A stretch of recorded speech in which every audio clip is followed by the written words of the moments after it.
नमस्कार दोस्तों, स्वागत करता हूं आप सभी का official YouTube channel mission education में।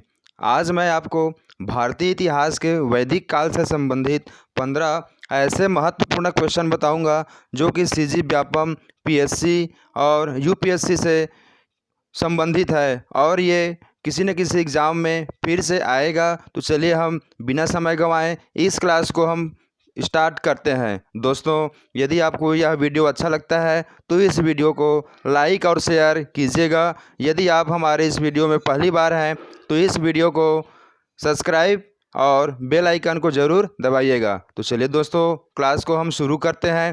पहला क्वेश्चन है, आपके सामने दिख रहा होगा कि उत्तर वैदिक कालीन समाज में कबीले के विवाह को प्रतिबंधित करने वाली कौन सी संस्था का उदय हुआ। तो हम देखते हैं दोस्तों, यहाँ पर पहला ऑप्शन है वर्ण, दूसरा है गोत्र, तीसरा है परिवार और चौथा है आश्रम। तो दोस्तों, मैं यह बता दूं आप सभी को कि ये जो क्वेश्चन है व्यापम में कई बार आ चुका है, तो इसको आप अच्छे से समझिएगा। ठीक है दोस्तों, तो इसका आंसर क्या हो जाएगा, फिर से आप कोशिश कीजिए। क्या ऑप्शन हो सकता है, वर्ण है, गोत्र है, परिवार है और ये आश्रम है। तो दोस्तों, इसका आंसर है वर्ण है। तो थोड़ा सा मैं आपको इसको विस्तार से समझाता हूँ कि वर्ण व्यवस्था श्रम विभाजन पर आधारित था। ठीक है, ऋग्वेद के पुरुष सूक्त के 8वें मंडल में विराट पुरुष में 4 वर्ण की उत्पत्ति बताई गई है। ठीक है दोस्तों, समाज में अंतःवर्णीय विवाह प्रचलित थे लेकिन समगोत्री विवाह प्रतिबंधित थे। तो इसका आंसर क्या हो जाएगा, इसका आंसर हो जाएगा गोत्र हो जाएगा दोस्तों। ठीक है, कि ये जो पुरुष सूक्त के 10वें मंडल में विराट पुरुष से 4 वर्ण की उत्पत्ति बताई गई है। ठीक है दोस्तों, तो इसका वर्ण क्या हो जाएगा, गोत्र हो जाएगा। दूसरा देखते हैं, निम्नलिखित में से कौन सा वेद आंशिक रूप से गद्य में है। ठीक है दोस्तों, आप सभी जानते ही हैं कि 4 वेद होते हैं। ठीक है, सबसे पहला वेद क्या है, उसमें कितने मंडल होते हैं, वो कौन सी, उसमें कौन सी मंत्र का उल्लेख है, ये सब तो आप जानते ही हैं। ठीक है, लेकिन हम लोगों का क्वेश्चन ये है कि कौन सी वेद आंशिक रूप से गद्य में है। पहला ऋग्वेद, यजुर्वेद, सामवेद और ये अथर्ववेद। तो ठीक है दोस्तों, ये जो यजुर्वेद है वो क्या है, आंशिक रूप से गद्य में लिखा गया है।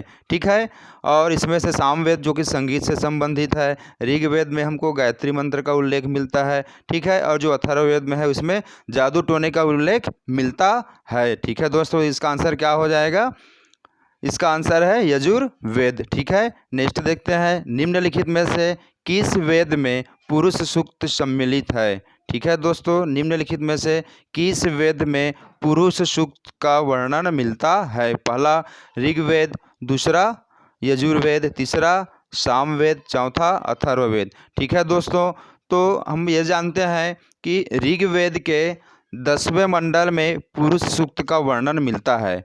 ठीक है, अब ये पुरुष सूक्त क्या होता है आप जानते ही होंगे। इसके हिसाब से समाज को 4 वर्ण में, ठीक है, ब्राह्मण, क्षत्रिय, वैश्य और शूद्र में बांटा गया है। ठीक है, जो कि उत्तर वैदिक काल में ये वर्ण के स्थान पर जाति व्यवस्था में परिवर्तन करता है। तो इसका आंसर क्या हो जाएगा, ऋग्वेद में। ठीक है, किसमें, ऋग्वेद के 10वें मंडल में, ऋग्वेद के 10वें मंडल में इसका वर्णन मिलता है। ठीक है, नेक्स्ट देखते हैं कि मनुस्मृति के प्रसिद्ध भाष्यकार कौन थे। ठीक है, मनुस्मृति के प्रसिद्ध भाष्यकार कौन थे। तो इसका आंसर क्या है, मेघातिथि। ठीक है, कौन है, मेघातिथि। ठीक है दोस्तों, ओके, नेक्स्ट देखते हैं, ऋग्वेद में कितनी ऋचाएँ हैं। ठीक है, ये तो बहुत ही सरल है, इसको आप जानते ही हैं। इसका आंसर आप तुरंत ही दीजिएगा, क्या हो जाएगा, 1028, 1017, 1128 या 1020। तो इसका आंसर क्या है दोस्तों, 1028। ठीक है, इसको पीएससी व्यापम का यह फेवरेट क्वेश्चन है दोस्तों, इसको ध्यान रखिएगा। ठीक है, इसको कम से कम 3-4 बार पूछा जा चुका है।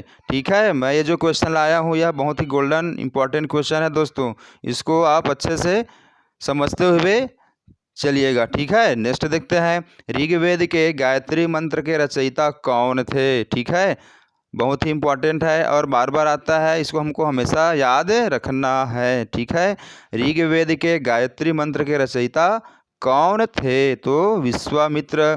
ठीक है, कौन है? विश्वामित्र। ठीक है, तो जो गायत्री मंत्र के 10वें मंडल में, ठीक है, हमको गायत्री मंत्र का भी उल्लेख मिलता है। ठीक है दोस्तों, ओके। उत्तर वैदिक काल के सर्वाधिक लोकप्रिय देवता कौन थे? ठीक है, उत्तर वैदिक काल के सर्वाधिक लोकप्रिय देवता कौन थे दोस्तों? इंद्र थे, सोम थे, ठीक है, अश्विन थे या प्रजापति थे। ठीक है, तो इसका मैं आपको आंसर बता दूं, आपका आंसर क्या है बताइए? ठीक है, इसका आंसर है प्रजापति। ठीक है, अब हम ये चलिए बताता हूँ मैं आपको। उत्तर ऋग्वेद काल में प्रमुख देवता इंद्र थे। ठीक है, कौन थे? इंद्र थे। किंतु उत्तर वैदिक काल में इंद्र का स्थान प्रजापति ने ले लिया। ठीक है, इसीलिए इंद्र भी ऑप्शन दिया है और प्रजापति। लेकिन क्या पूछा गया है? उत्तर वैदिक काल। ठीक है दोस्तों, यदि खाली उत्तर ऋग्वेद बोलेगा तो आपका आंसर क्या हो जाएगा? इंद्र हो जाएगा। लेकिन उत्तर वैदिक काल बोला जाएगा तो इसका स्थान किसने ले लिया? प्रजापति ने ले लिया। ठीक है दोस्तों, आगे देखते हैं। किस वेद संहिता में भारतीय में संगीत है? ठीक है, किस वेद संहिता में भारतीय संगीत का उल्लेख मिलता है? ठीक है, तो ये तो बहुत ही आसान है ना, आप सभी जानते ही हैं किसमें है? साम वेद में है। ठीक है, संगीत का साम वेद, हम शाम को गाते रहते हैं। ठीक है, तो साम वेद। ठीक है, तो क्या हो जाएगा इसका आंसर? संगीत किस में मिलता है? साम वेद में मिलता है। सत्यमेव जयते किस उपनिषद की उक्ति है? ठीक है, किस उपनिषद की उक्ति है दोस्तों? ठीक है, तो आप हमेशा ये ध्यान रखना कि जब भी कोई मुंडा रहेगा तो उसमें सत्यमेव जयते है, आपको याद रखना है। किसी भी को आप जब मुंडा देखेंगे तो क्या याद रखेंगे? कि वो सत्यमेव जयते है। ठीक है, तो ऐसे करके याद हो जाएगा। ठीक है, तो इसके बारे में थोड़ा सा और जान लेते हैं कि कठोप उपनिषद यम नचिकेता संवाद का वर्णन करता है। ठीक है, कठोप उपनिषद जो कि बी में है ना, वो किसका अनुवाद करता है? यम नचिकेता का वर्णन करता है। और छांदोग्योपनिषद कर्म के अनुसार पुनर्जन्म का वर्णन करता है। ठीक है दोस्तों, ठीक है, ये इसका कोई मतलब नहीं है। तो ये जो मुंडक उपनिषद है, इसी से ही हमको क्या मिलता है? सत्यमेव जयते, जो कि हमारे भारत का क्या है? राष्ट्रीय वाक्य है। ठीक है, अब उसके बाद देखते हैं निम्नलिखित में से किसी एक दर्शन से जैन धर्म की समीपता है। तो जो 4 ऑप्शन है इसमें से किससे आपको जैन धर्म के बारे में पता चलता है? ठीक है, तो क्या हो जाएगा इसका आंसर? सांख्य हो जाएगा। क्या हो जाएगा? सांख्य। ठीक है, कणाद ने इसका बताया था इसके बारे में। ठीक है, जैन धर्म ने अपने आध्यात्मिक विचारों को सांख्य दर्शन ग्रहण किया था। ठीक है, किसने किया था? जैन धर्म ने अपने आध्यात्मिक विचारों को सांख्य दर्शन के रूप में प्रस्तुत किया था। तो इसका आंसर हो जाएगा सी। ठीक है, ओके। निम्न में से कौन सा वेद प्राचीनतम है? बहुत ही आसान है दोस्तों, बताइए तुरंत इसका आंसर। निम्न वेद में से कौन सा वेद सबसे प्राचीन है? तो कौन सी है? ऋग्वेद है। ठीक है, कौन सी है? ऋग्वेद सबसे प्राचीन है। ठीक है, अब उसके बाद आगे देखते हैं इसमें। वैश्लेषिक दर्शन के प्रणेता ऋषि का नाम क्या है? ठीक है, जो वैश्लेषिक दर्शन के प्रणेता ऋषि का नाम क्या है? ठीक है, तो क्या हो जाएगा इसका आंसर? अभी मैं बताया था वैश्लेषिक का कणाद। ठीक है, कौन है? कणाद। ठीक है दोस्तों, इसको कई बार पूछा गया है, अभी पिछले बार पीएससी में भी पूछा था, है ना, तो इसको अच्छे से आप ध्यान रखिएगा। ठीक है, ओके। नेक्स्ट देखते हैं। न्याय दर्शन के लेखक था, कौन था भाई? बताओ, न्याय दर्शन का लेखक अभी बताइए, फटाफट बताइए इसका आंसर।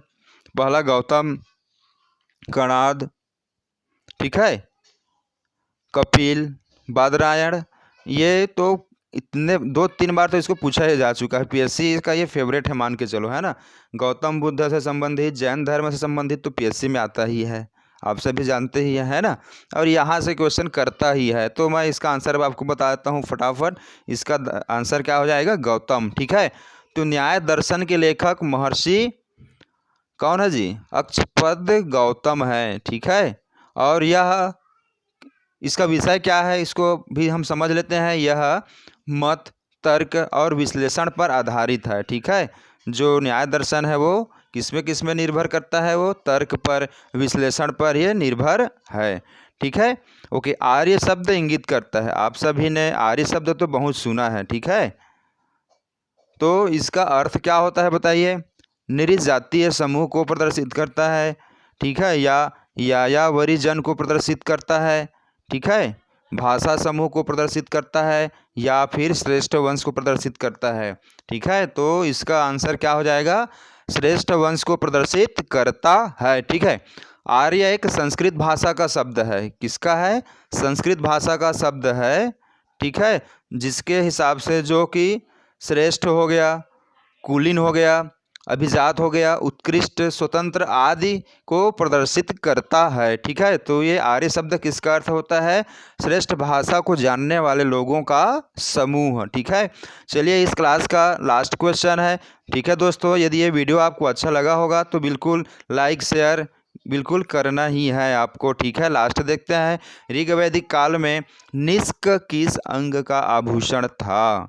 ठीक है, ये बहुत ही इंपॉर्टेंट है दोस्तों। इसको भी तो 3 बार 4 बार पीएससी में पूछा जा चुका है, अलग अलग पीएससी में, है ना। यूपीएससी, हम लोग का आईएएस में भी ये क्वेश्चन आ चुका है। तो ये हम लोग को पीएससी में तो आना ही आना है, ठीक है। तो निष्क किस अंग का आभूषण था? ठीक है दोस्तों, ये जो वैदिक काल में निष्क एक सोने का हार था, ठीक है, जिसे कालांतर उत्तर वैदिक काल में निष्क सोने के सिक्के के रूप में प्रचलित कर दिया गया। और ऋग्वैदिक काल में निष्क गले का हार था। किसका हार था? ये गले का हार था, ठीक है दोस्तों। तो चलिए अब इस क्लास को क्लोज करते हैं। और यहाँ पर आपको दिख ही रहा है कि आपको इस चैनल को क्या करना है? सब्सक्राइब करना है, लाइक करना है और वीडियो को शेयर भी करना है। ओके।